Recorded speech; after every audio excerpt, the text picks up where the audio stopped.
So this is February 17th.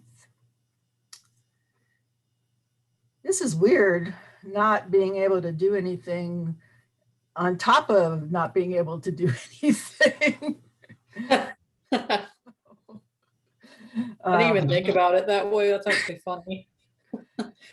Yeah, well, I've had a problem. I use a laptop, but it's so small that I have it set up with a keyboard and a large monitor. But my keyboard went kaput this weekend. And I've been trying to get another keyboard, but Office Depot is closed. It said it was open today, but it's not. About to say, who in their right mind would try driving in this? Like, I couldn't even leave my house if I tried. I mean, I could. See, it's getting out of my neighborhood. It's all downhill. And if I were to try, the downhill part's easy. It's getting back uphill. I mean, I'm in a little Hyundai. That's not going to work out well.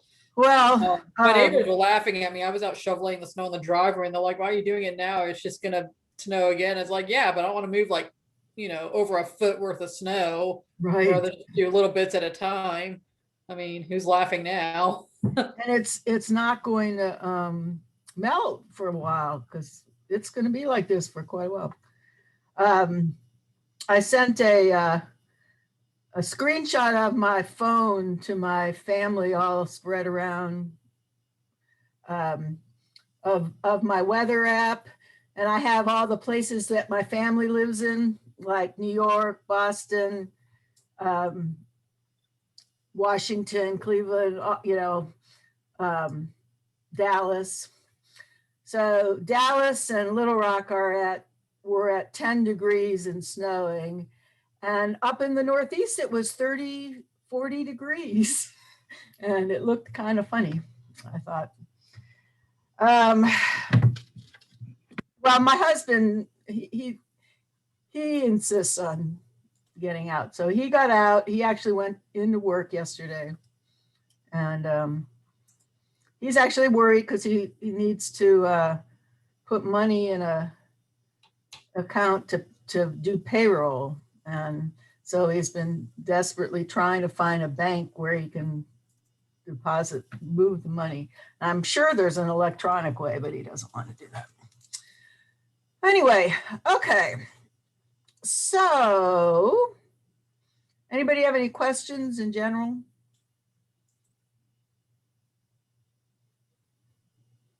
How are you feeling, Aaliyah? Are you getting better?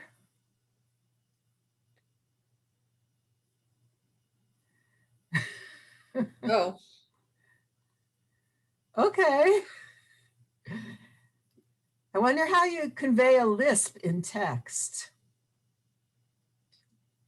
When I did sign language and frequently, I'm not fluent. I mean, I know enough to have an actual conversation, but the person I talked to always used to make fun of me. He's like, you have a speech impediment if you're signing. That's like, thanks. You thought it was funny. I signed with a stutter, apparently. It's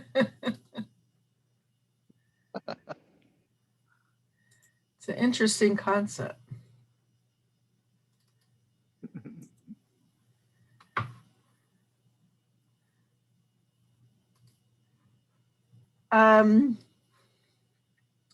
So let's see.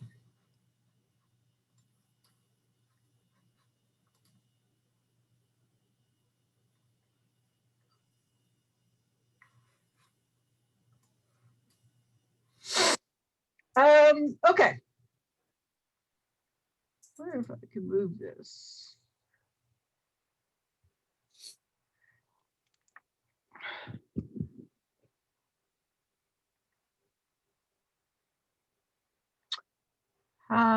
Where's my little thing about?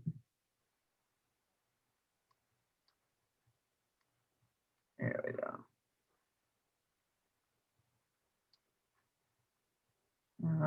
Hi, floating meeting. Okay, so we are going to continue talking about genre and the three pistes. We're going to start talking about the three pistes. The three pistes are covered in the first few pages of chapter 3, argumentation. And those are actually logos, pathos, and ethos. But I like to use the Greek terms just to be authentic, or inauthentic for my time, probably. And I wanted to talk some more about genre because a lot of people seem to be having some questions figuring out what to do on the blog. And so I want to remind you that sort of the basic principle of this course is basically trying to understand how everything is rhetorical. No communication is ever arhetorical.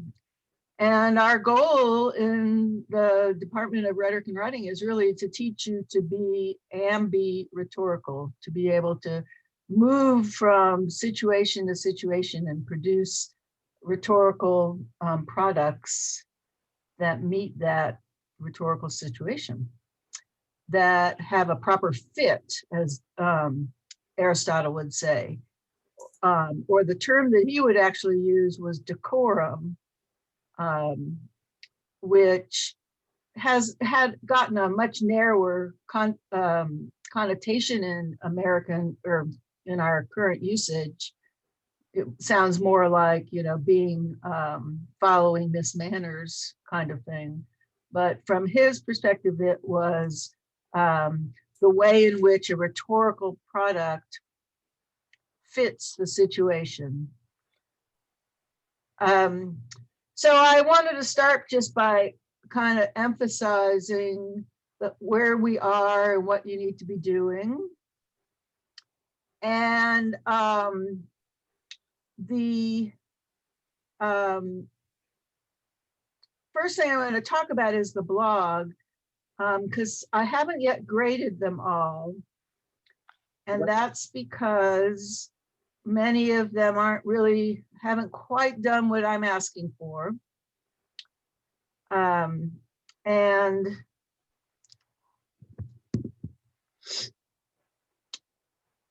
so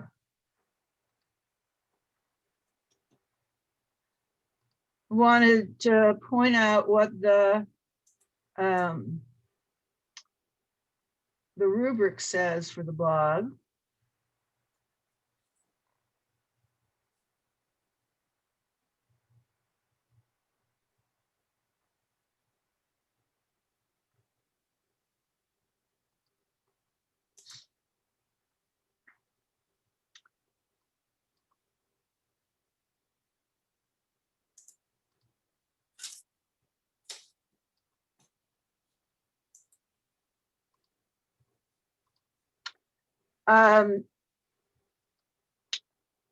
So this is the first pass.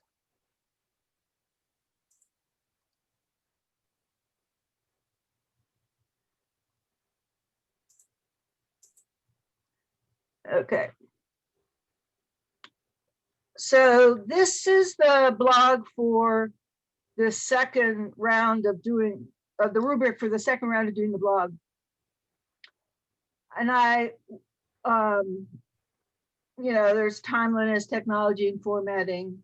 But the important ones that I want to point out are identifies a new rhetorical situation, i.e. purpose, audience, forum, medium, genre, kairos, and revises to fit the rhetorical situation. And one of the things that people might be doing is you are doing this revising to fit this rhetorical situation, but you haven't told me what the rhetorical situation is that you're revising for, and so I can't tell. And so I want to point out that the phrasing here is authors considered either implicitly or explicitly all or more aspects of the new rhetorical situation. So by implicitly, I mean that I can figure that you've thought that through. But in most situations, you need to do it explicitly. And that would mean, before you actually, ahead of it, you say, I'm going to do a blog, blah, blah, the audience is such and such, the timing is such and such. So in order for me to really grade these, people have to actually do that. So I've been reluctant to grade it because some of them, it just doesn't say that. And so I put a comment there saying, what's the rhetorical situation you're thinking about? And be sure to go back and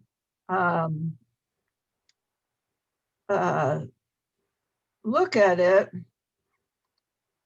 Oh, damn. Now I want a mulligan to redo that. You can keep redoing. Okay, cool. Yeah, I'm please calling a redo, mulligan. redo. Okay, So, I'm taking a mulligan. The whole class is based on a mulligan. So for me too, I'm constantly having to figure out what I need to do and say. And when you create a blog entry,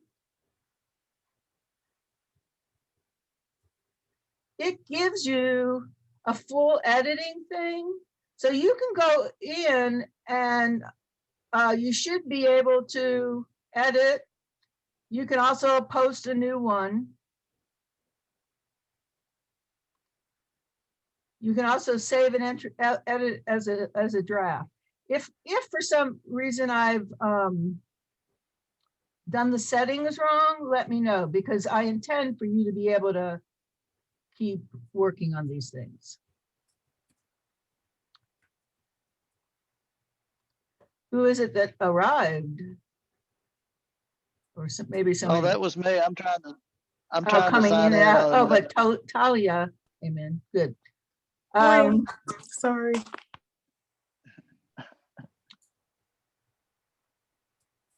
And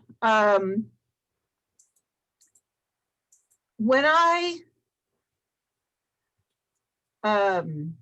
go into the blog, and same as when you do, if there's a new post, a whole new entry, it will have this thumbtack, and so I'll usually know. And if there's a new comment, it'll have this conversation thing. This is looking like I haven't looked at anything because this is again my student, my fake student within Blackboard. And I'm not sure if it tells me if something has been edited.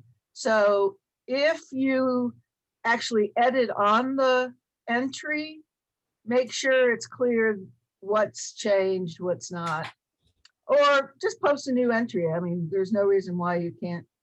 I mean, there's no paper shortage issue or anything. So you can definitely keep working on it. And today I actually would like to talk about the idea of picking a genre, but first I want to go over the schedule.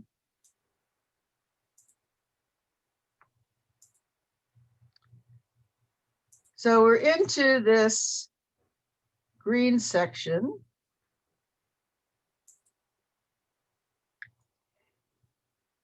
And no, there really very little reading for this week. And so you definitely can spend some time doing the revision of the blog. I think next week we will have a discussion in Blackboard for one of the topics. And that will be due on Wednesday.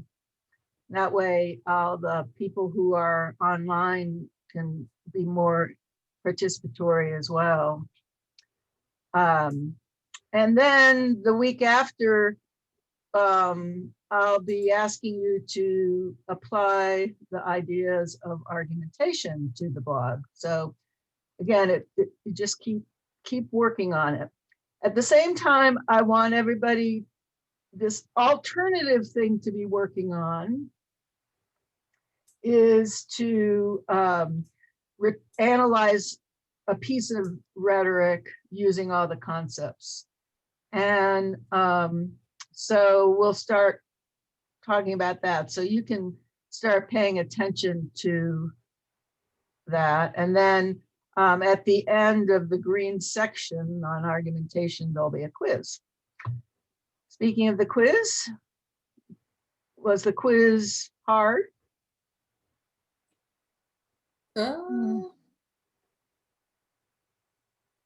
little bit. I mean, also I messed myself up because I second guessed myself on a few things, and when I saw the results, I got kind of angry. But that's aside the point.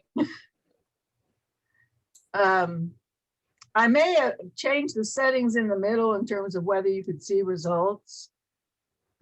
I think maybe the first few people could see the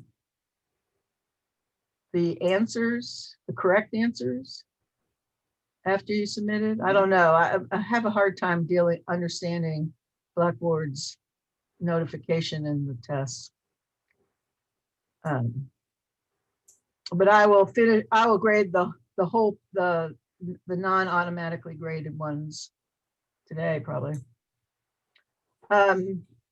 Yeah, those were the ones I was unsure about. I'm not really did what you wanted. I mean, I kind of, went off the book a lot. So I'm not sure if it's perfect. Well, and I'm very tolerant on these. I just want to make sure that you're using the terms and concepts correctly, and that you know what they mean, and that you can get getting some insights about communication or rhetoric. And we're going to actually do something like that today.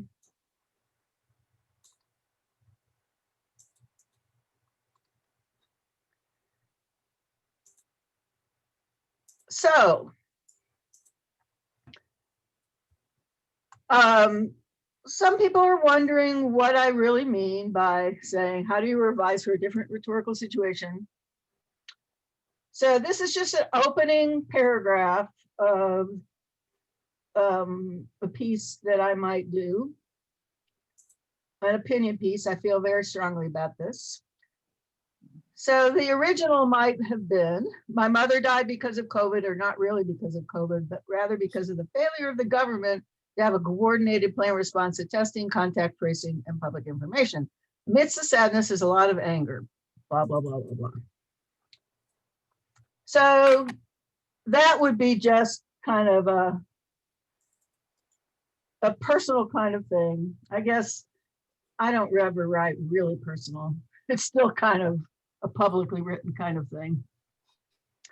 Notice I say my mother, and I still sound really like an academic.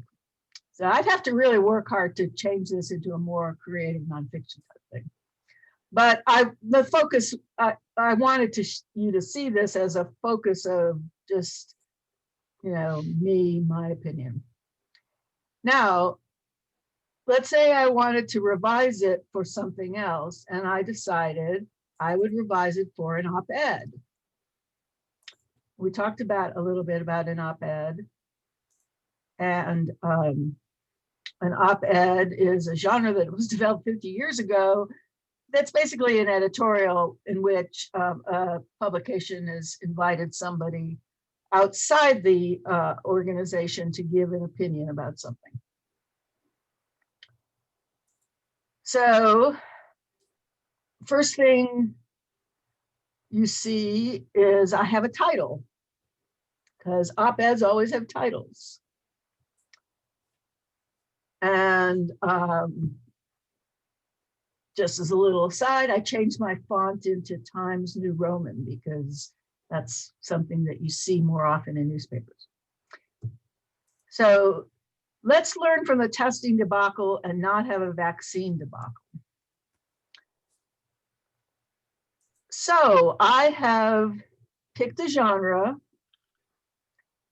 the op-ed, and I am trying to make sure that I use the elements of that genre. One of them is a title. I'm also putting it in a rhetorical situation. What is the kairos that I've picked here? The pandemic. The pandemic. When in the pandemic? Well, Beginning stages Now. of the pandemic. Right now, right? So this would not work 3 months ago. It will not work 3 months from now. This is definitely located in time, right at this moment, where we're seeing this confusion that's going on related to the deployment of vaccines. So, and then the Biden administration recently offered federal funding to states to run huge vaccine administration sites. That even more locally ties it to a particular time. How did the states respond? Thank you, but no, we don't need the sites, we need the supplies. That was the same problem that occurred 12 months ago when the pandemic first began. There was no planning to make sure the supply chain could handle it, blah, blah, blah, blah, blah. I would talk about the states doing their own contracts. New York, Governor Cuomo recently sent a letter, and it was public, to Pfizer, asking if they could come up with their own contract and get supplies to New York.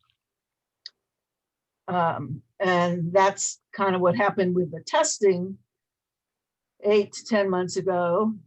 And Jay mentioned that he ran into that problem, that there weren't tests back then, and now apparently there aren't the vaccines available for everybody to get tested, even in their staging. Does anybody know of anybody who's trying to get a vaccine who's been unable to? My mom in Florida actually was saying it was a big issue trying to get scheduled. I mean, she's in the demographic. She should be allowed. The problem is, even when she gets scheduled, like it bumps her off the list, or she'll get at her appointed. We're like, oh, we're already out, so there's no today. And there are other friends I have who have, you have to get up at like 7, maybe 5 in the morning to even attempt to sign online to get yourself registered. And even when you do that, there's no guarantee you're actually gonna get in there. So, oh yeah, and then the website will crash. So I envision writing a piece that talks about all these problems they're having in the administration of it, and kind of saying, let's come up with a national plan. At least here in Arkansas, they finally came up with sort of a state plan, so that every pharmacy that has it is supposed, this is the state rule, is supposed to announce at 5 o'clock on Saturdays their schedule for vaccines for the coming week. Now that assumes that they're appropriate, that works. So now I might, in the process of writing this op-ed, pull in my personal experience. I haven't decided yet, because there can be personal experience in op-eds, but you don't focus on it, not like a memoir. And maybe not like an advocacy thing.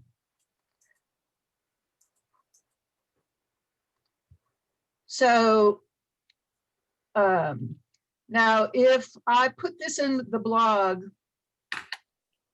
the Blackboard blog, I would have to do a little bit more than just put opinion piece revised for an op-ed. I'd have to say what publication I want to place it. We're going to imagine that we're all easily hireable by whoever we want to publish us, and exactly when, and etc., so that it's explicitly clear what the rhetorical situation is that I envision for this. So it struck me that it might help to think about, to just learn about what some of these genres are that you might be using. In many situations, I think picking the genre helps you decide what the rest of the rhetorical situation is. So, lovely Google.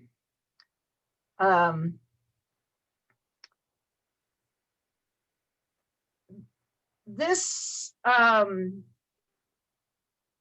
website called Small Business is all about all different kinds of small businesses, but it has a huge section on becoming a writer and becoming a freelance writer. And so it has this list. So all of these would be possibilities for your particular, for whatever, whatever your context is. A press advisory, a pitch letter, which is an attempt to get the media to cover something. So several of you are writing about things that are kind of heavily political, and then maybe you want something to be covered. A press release, a backgrounder, and an op-ed, and this link will take you to some instructions about it. A letter to the editor, a fact sheet, a press kit, a column.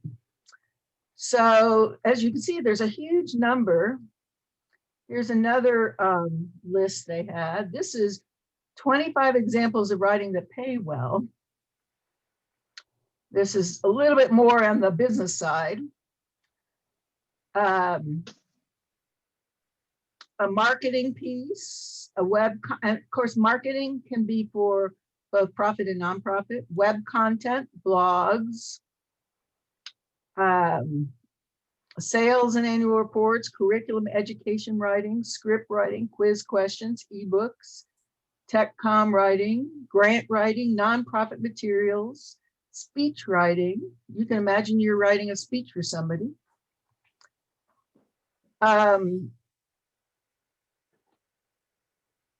Presentations and PowerPoints, and white papers.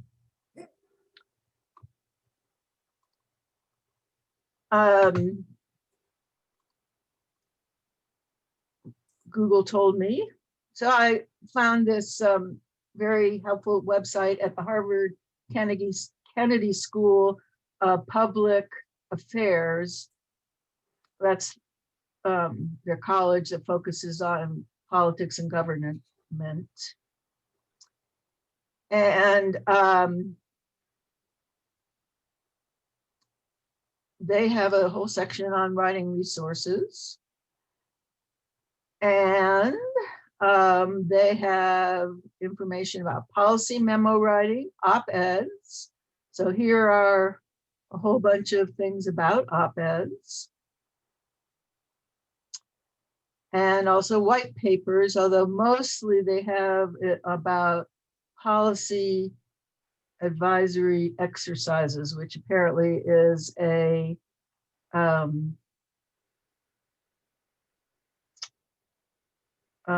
assignment that they have at the kind of like their capstone assignment. They have an article writing white papers for impact. So we started already talking about some of the resources that might be out there for some of these genres. I just thought I'd collect them. So we already talked about what Amy Devitt had said about blogging. And, you know, the difference between writing a blog and writing academic papers, and the impact that has. So nobody has to read a blog post. So one of the essential elements of that is, implications of that is that you've got to figure out a way to get people and attract people.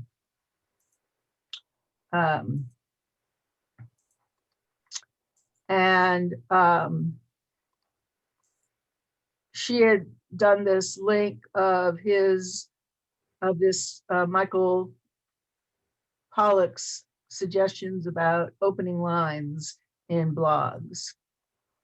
So definitely several of you are thinking, and if you still want to do a blog, you know, see what they say.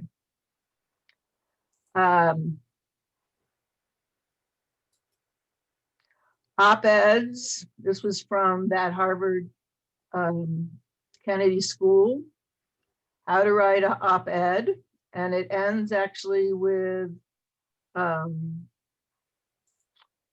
some more links. And that small business site had a good, useful thing. Own the opinion. A letter to the editor. So here, I just thought you might find it interesting. I just Googled how to write a letter to the editor. This was the Google search. I mean, it's amazing how many suggestions there are out there. So you could definitely write a letter to the editor. One of the things that is interesting here was that all sorts of nonprofit organizations have that have websites, like the Climate Council or Death with Dignity, which is you know, choosing to not to continue if you're really sick. Union of Concerned something. Union of Concerned Scientists. So all of these, they really want their supporters to go out there and speak up and you know, express the opinion, get people thinking about this topic. And so these websites constantly have, you know, they think it's useful to provide advice to their public about how to go about writing a letter to the editor, so that this point of view can get across. The white paper is, I think, a really useful type of genre that you may be less familiar with than these others. It is being used in both government, in business, and in nonprofit contexts. And so this article is explaining how it's part of the content marketing. And basically it's a research paper done for a particular context about something to try to get across an opinion. A white paper is a persuasive, authoritative, in-depth report on a specific topic that presents a problem and provides a solution. And so that can go in a business context as a marketing kind of thing. So you're saying, you know, you have this problem of teaching online, and here we have this product that will make teaching online so much easier. And, you know, it's a in-depth report to try to convince people that this solution is the best solution. But it could also be about something that is not for marketing, but rather for, you know, a nonprofit kind of thing. And this HubSpot article about it says the old school definition comes from politics, where it means a legislative document explaining and supporting a particular political solution. So you guys could, several of you have political type topics that you're thinking about. So you could write a white paper about income inequality, or about how do people learn to communicate across partisan divides. And that could be the white paper could be the genre. White papers have a less time-based kind of rhetorical situation. They should be designed for something that would, last a little bit of time at least, so that you can get it out there and people can take advantage of it. Unlike, say, a letter to the editor or an op-ed, which is very time based.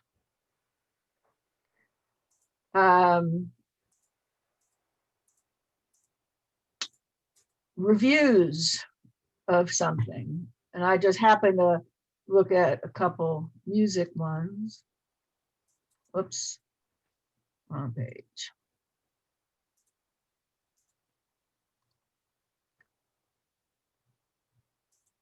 Tips on how to be a good music reviewer. So this is sort of based on an interview with this guy. This is an art that's more just your basic tips.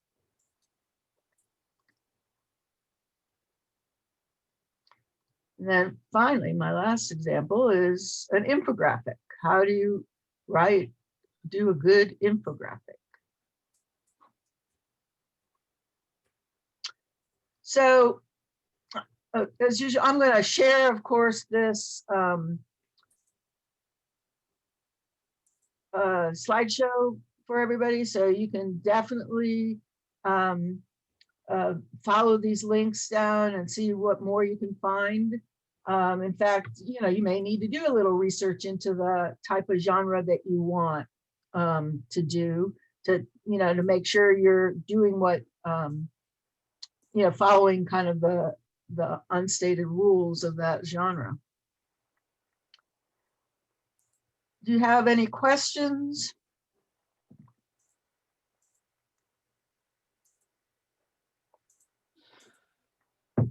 I've got a quick question about the revisions of our drafts. Mm-hmm.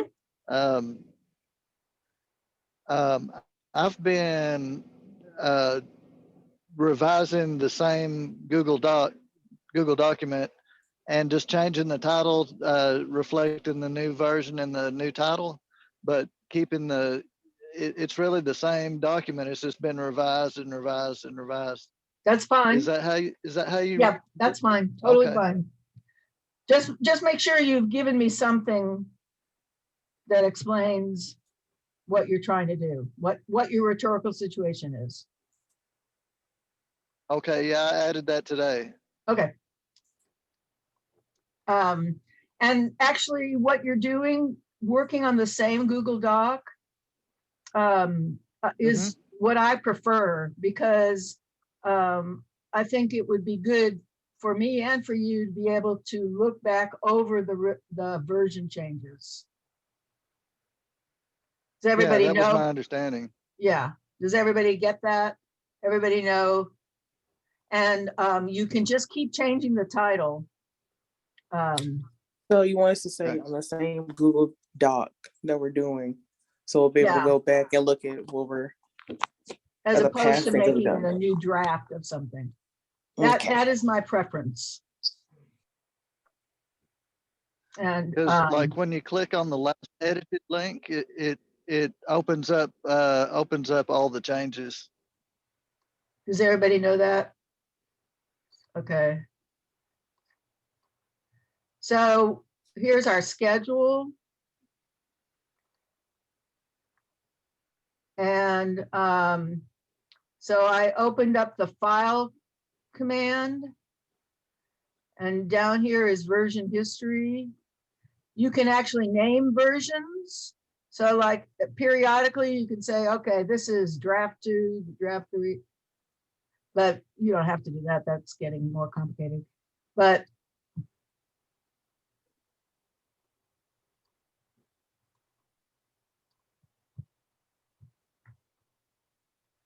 so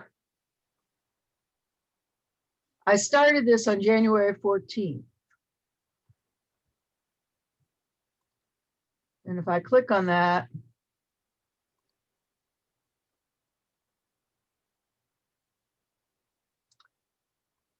basically I had a template of a, well, actually I made a copy of my fall schedule.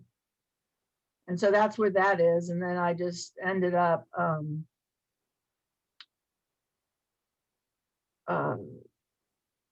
so it's all new at this point. Then, so now you can see the changes I made as I changed it into the spring. And I added the Zoom invite, added that. And, you know, so every couple of days, Sunday, I did something. I added the specific pages here to help you. And then today, actually, I added these homework things for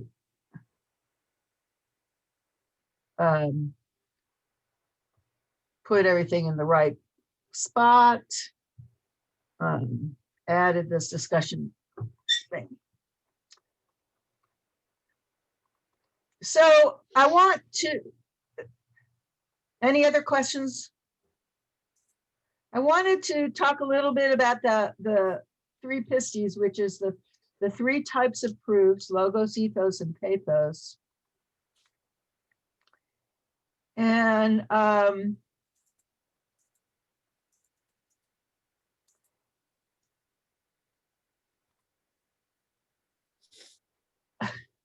here, this ThoughtCo is an interesting company. It has a lot of very useful things. That they've got people actually from the rhetoric field writing some of their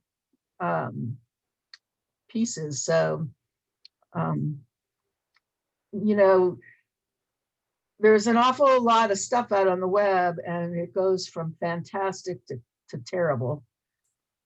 And there are some good things there. But so anyway, this is a little article about logos, ethos, pathos. And this person said, one crude way I've chosen to encapsulate the artistic proofs in the past is as follows. Ethos. Buy my old car because I'm Tom Magliozzi. That's the car talk guy. Logos. Buy my old cars because yours is broken and mine is the only one on sale. And pathos. Buy my old car, or this cute little kitten afflicted with a rare degenerative disease will expire in agony, for my car is the last asset I have in the world, and I'm selling it to pay for Kitty's medical treatment. So I thought those were really good examples of how we use logos, ethos, and pathos as ways of persuading. Aristotle said,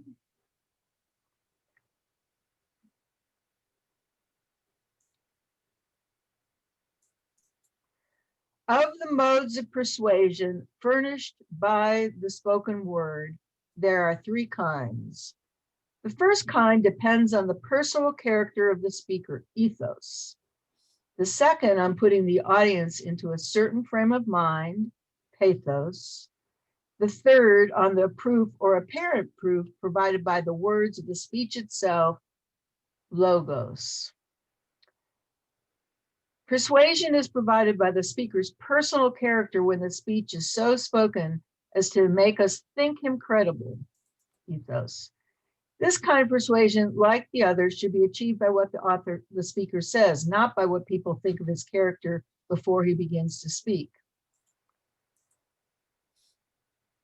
Secondly, persuasion may come through the hearers when the speech stirs their emotions.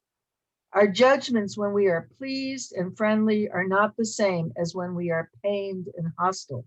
So this is why Aristotle and some of the other ones talk about trying to put your audience into the right frame of mind. Thirdly, persuasion is effective through the speech itself when we have proved the truth or an apparent truth by means of the persuasive arguments suitable to the case in question. So, I mentioned Super Bowl ads. Super Bowl ads are a great tool for thinking about different ways of persuasion.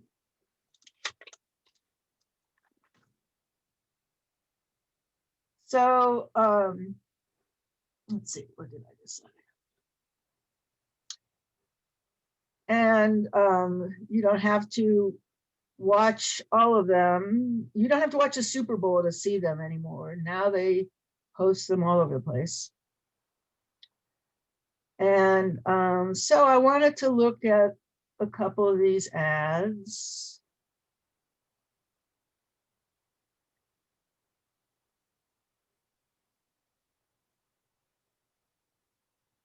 Some of them I didn't get.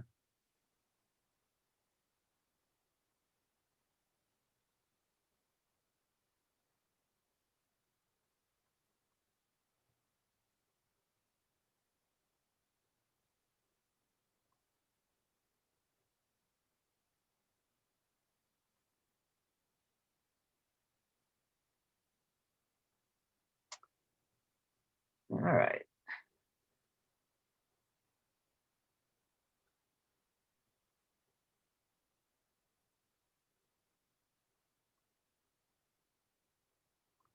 Huh.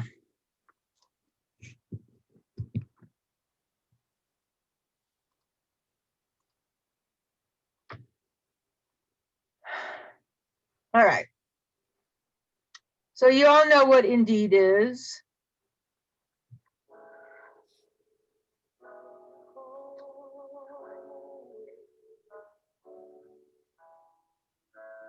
You're broken down and tired of living life on a merry-go-round, and you can't find the fighter, but I see it in you, so we gon' walk it out. And we'll rise up, high like the waves, I'll rise up, in spite of the ache, I'll rise up, and I'll do it 1,000 times again. For you, for you, for you, for you.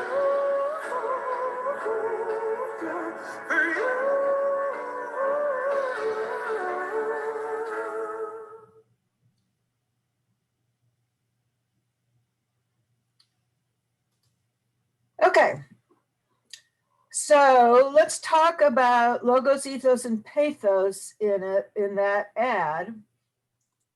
We'll start with pathos since that's the one that's the most obvious.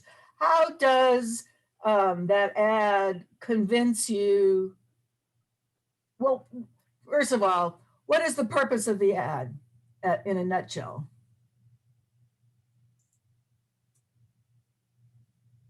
You to use Indeed to find your job. Get you to use Indeed to get a new job or jobs. So the logos would be, use Indeed to get a new job.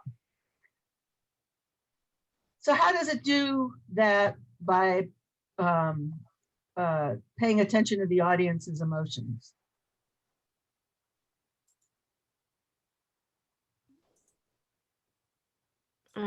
Well, it shows all these different scenarios where the audience would need a job, and So, okay, so it has all these examples. So how does it play on your emotions?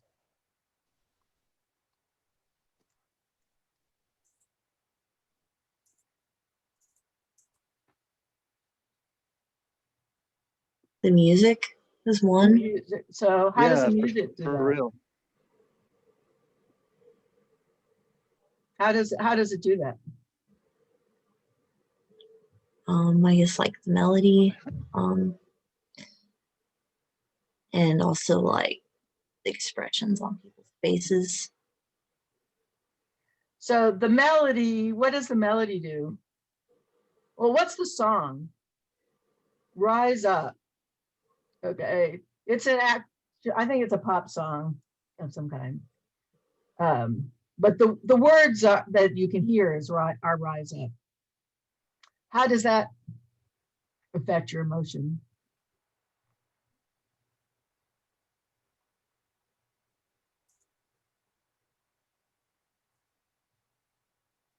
What could you say about the melody? It makes you Word. sense possibility. Pardon? Makes you sense possibilities. It makes me sort of sense new possibilities. Yeah. This idea of rising up, and the melody, what's it doing? It's going up, and it's increasing in intensity as it goes. And I found myself smiling as I watched each example. How about the wording?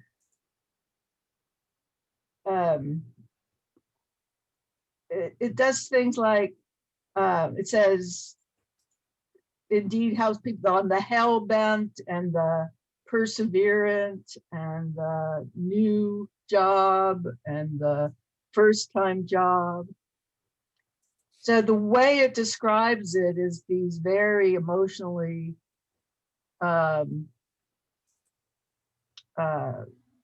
connotative words. And of course, there's pictures. What are the pictures of?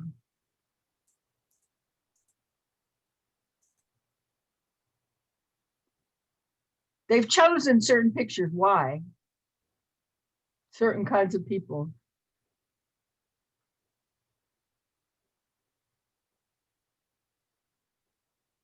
How could you describe the people they've chosen to show? lots of different kinds of people in different stages of life. Different stages of life, different genders, different ages, different races, different contexts. And the focus is right on the person, right there. I mean, they're usually close-ups of those people. It draws you in, and you kind of, you feel like, well, I feel, let's say, sort of interested and empathetic with these people. And I assume that if I were looking for a job, I would be thinking, oh yeah, I could do that too.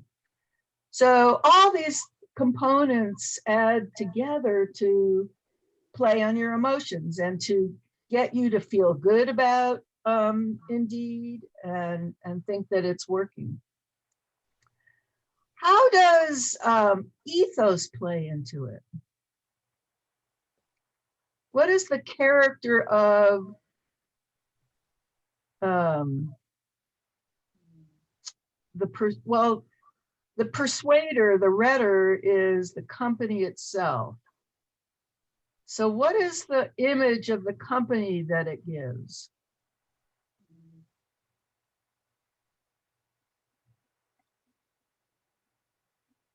That they can facilitate anyone's job search. You trust them, don't you? I mean, at least that's what you feel like you trust them, because at the end of this thing, everybody's, we're moving towards looking for a job to this getting the job. There's a story throughout, even though it's multiple different people, there's still kind of a story about looking for jobs and finally then getting jobs. And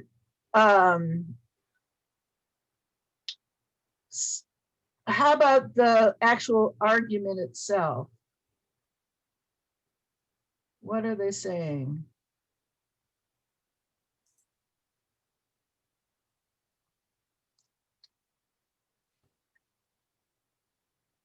Do they go beyond, use Indeed to get jobs?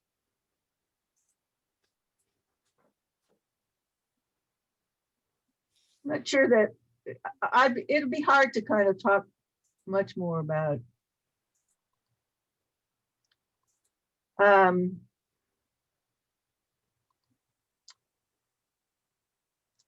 So let's talk about another one.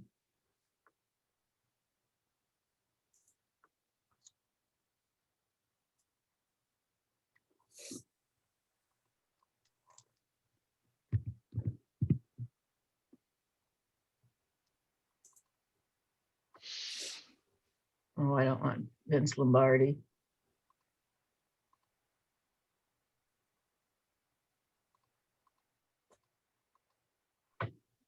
Where's the other NFL?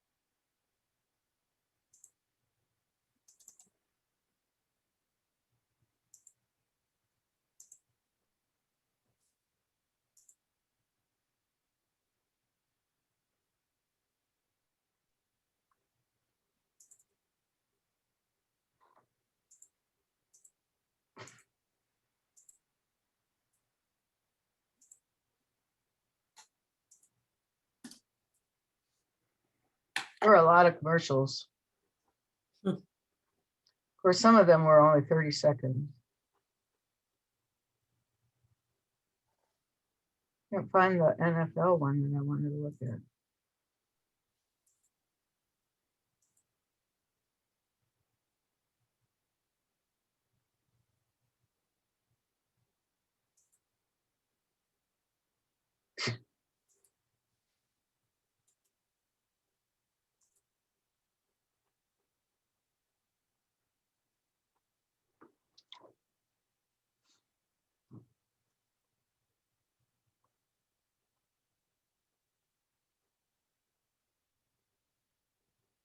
All right, we'll look at this one. Hey, you have to watch Jason Alexander. That looks clean to me. Is it now?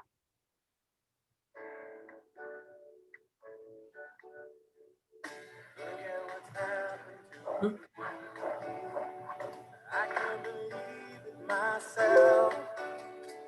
Suddenly I'm up on top of the world. Should have been somebody else.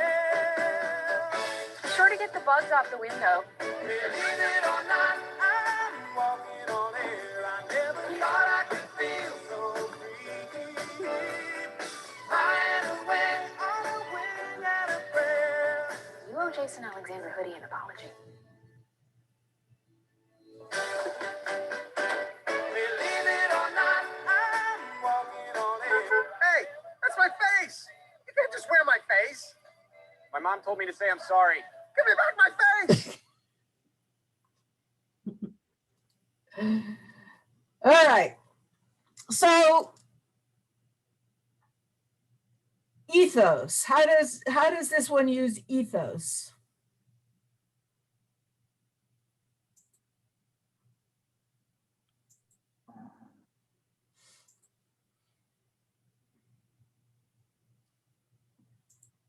A classic use of ethos in advertisements is using a celebrity as the spokesperson. Now, here, Jason Alexander is not exactly the spokesperson. He's the face Faces. on the hoodie. but clearly, at least part of it gets your attention, which is part of persuasion, is, you know, getting your attention and getting you to remember something is part of what makes something persuasive. So to the extent that Jason Alexander is really well known and liked and, you know, funny and everything, it kind of uses that there. What else does it do? What does it do in terms of emotion?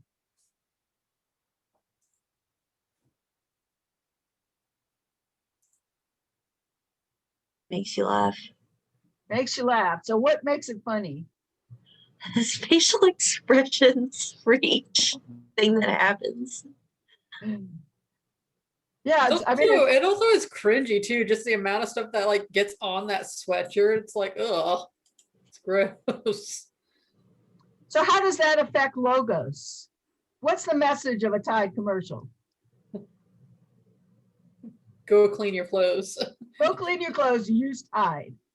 Although, you know, there's nothing about that ad that would cause you to use Tide rather than anything else. That Oh, Jason Alexander would appreciate it if you used Tide. Right, maybe. But there's a clear logos there. That is, your clothes get dirty even if you don't even see it, just because you're walking around and doing all this stuff. And then, you know, there's a cuteness of the teenager and all the silly things that a teenager does. So definitely emotion. And so we see all three of them playing into this advertisement. There's another wash soap, soap ad.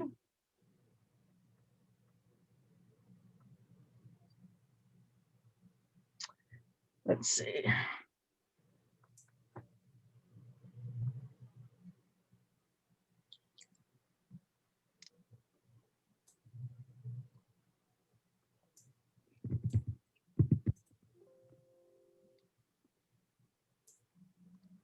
Hmm.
With so much time spent at home, things are getting messy, and the work is piling up for some of us. But together, we can tidy this place up, so it's not all on her, or him, or her. Because when we work together, we're better in our home and out.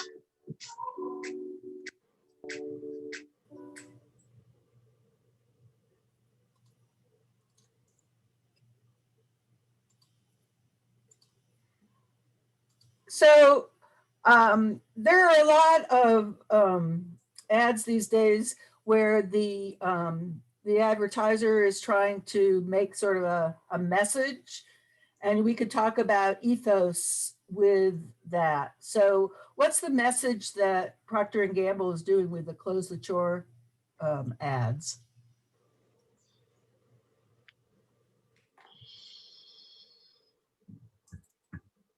close the gap. We got to help each other.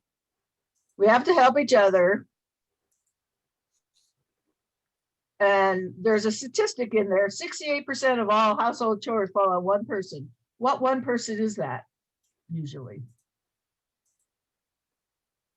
The lady of the household. Usually the mother, the woman, the whatever.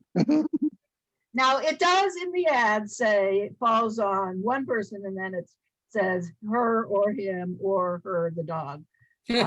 But the message is, and you know, what the data has shown is that women end up still doing most of the household chores. And so they take their ad spot as, I mean, they aren't saying use Procter & Gamble products, but they are also arguing something totally separate, which is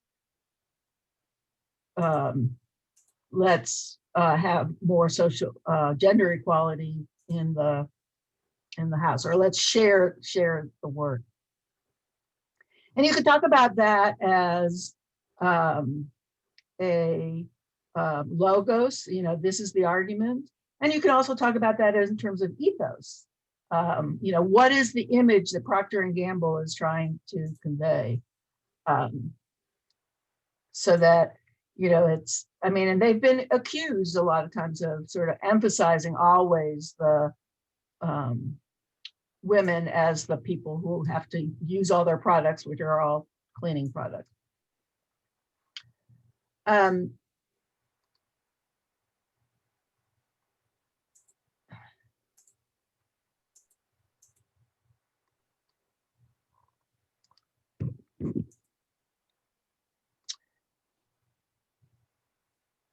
So,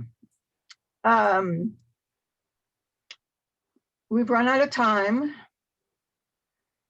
and these ads are really fun, I think, to kind of look at and try to figure out how it is that they do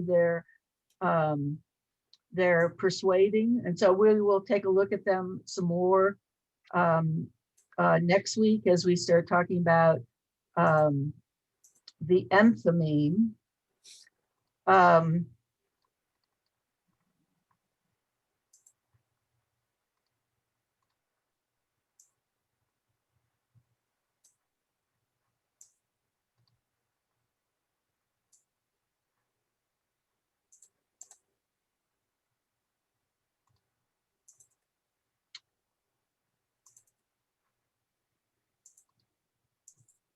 Oh, wrong one.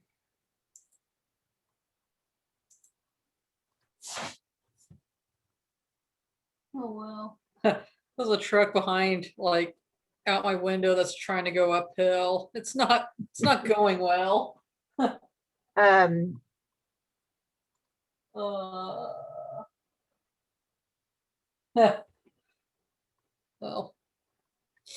So I'm going to end with reminding you about the work on the blog. Read the second part of chapter 3. That link takes you to the schedule, and expect a discussion assignment next week.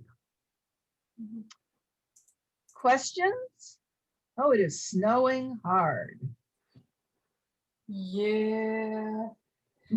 Everyone, like, on my Facebook is like, oh look, I made ice cream out of snow, and I'm like, okay. I mean, I got ice cream in my freezer. I think I'll just take the easy route. Though I do have all the stuff, and I might just do it for the sake of doing it, you know, the snow day list. Yeah. Did anybody do some baking last few days, or making soup? That's what I like to do, make soup. I made a really good tomato bisque. That turned out great. Ooh. With some grilled cheese. Oh, that is the ideal comfort meal. But it has to be Munster cheese because it's like really gooey. It's like the best one. Mm-hmm. Well, let's hope that we are not coming into a brand new ice age that's permanent. So. I mean, I'm a survivor. I'm not sure about the rest of my family.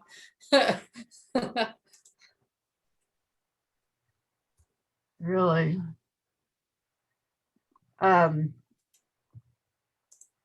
I moved here from Minnesota, so Oh, um, I lived in cold weather and snowy weather, and I definitely prefer hot weather. So I hope it just, I don't know, but it's kind of interesting. I mean, I'm used to the Washington State snow where it like snows and then it goes away about maybe 2 to 3 days later. So, and it only happens like maybe 2 or 3 times a year, and that's it. Yeah. This is about the biggest snow I can ever remember here in Arkansas. Mhm. I mean, you know, we've had them for a day, but Yeah, but several, this one just didn't stop. It just kept several going. days in a row. And I guess it was Uri. It was snowstorm Uri first, and now we're in snowstorm Violet. So Violet doesn't really sound like a snowstorm, but Sounds so cheerful. Uri did. Uri sounds like a Russian mobster or something. Uri was what we had on Monday. Hmm. But now we have just, okay, you guys. Have a great weekend. I'm sure by Monday it'll be all melted and the pandemic will be gone and everybody will be dancing through the fields. Right. Bye, guys. We can dream, right? Yeah.